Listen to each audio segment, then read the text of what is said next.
The other 167 channel पर एक बार फिर आपका स्वागत है। सुबह की पहली किरण फूटी ही थी कि मुर्ग ने बांग दी।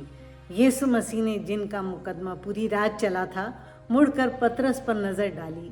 ये नज़र उसको जैसे अंदर तक भेद गई। वो बाहर निकलकर फूट फूट कर रोया।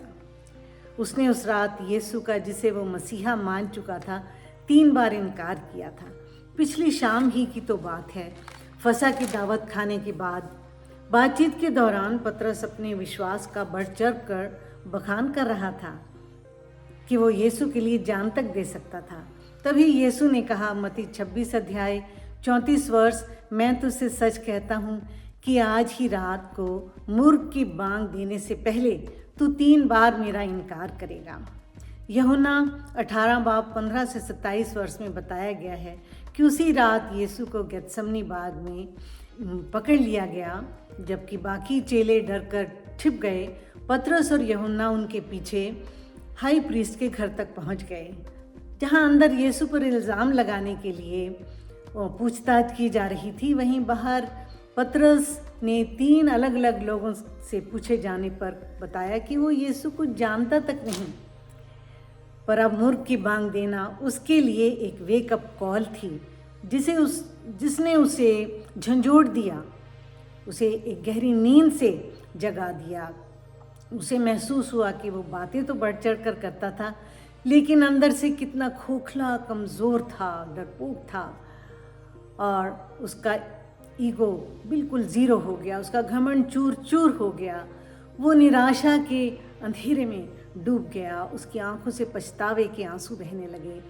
और यही समय था जब यीशु मसीह उसको अपनी पावर से भरने वाले थे। ये उसके जीवन का टर्निंग पॉइंट था। ऐसा नहीं था कि पतरस यीशु को प्यार नहीं करता था या विश्वास नहीं करता था, लेकिन डर के माहौल ने उसे कमज़ोर कर दिया। तीसरे दिन जिंदा होने के बाद यीशु मसीह वापस उसके पास आए। उसके मन के अंधेरे और निराशा को अपनी रोशनी से, होली स्पिरिट से भर दिया। उसको इतनी हिम्मत दी कि वो साइमन से पीटर द रॉक बन गया, पहले चर्च का फादर, पोप, द पापा बन गया। प्रियो, आज भी डर, हेट और डिसबिलीफ का माहौल है, पर असल में ये एक वेकअप कॉल है। नींद से जागने का, डर से मुकाबला करने और फिर से मजबूत संगठित होने का समय है।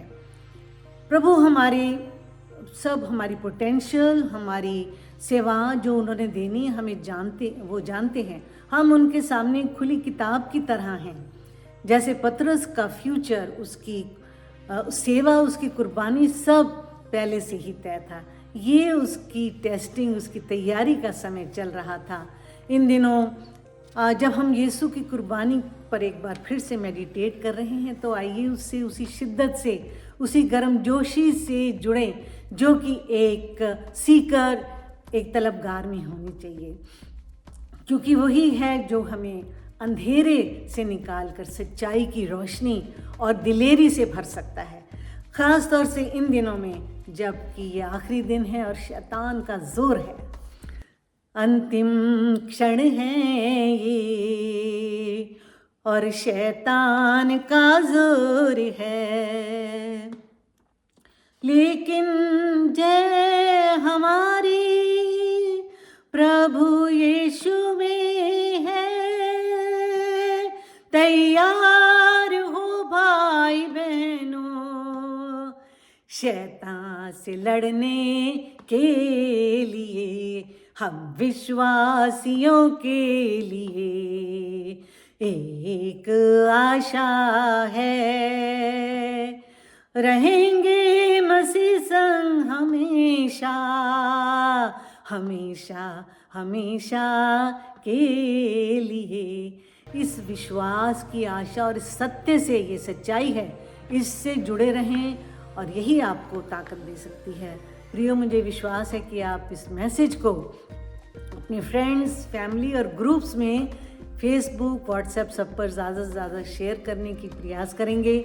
लाइक एंड सब्सक्राइब भी करेंगे। आमीन। God bless you.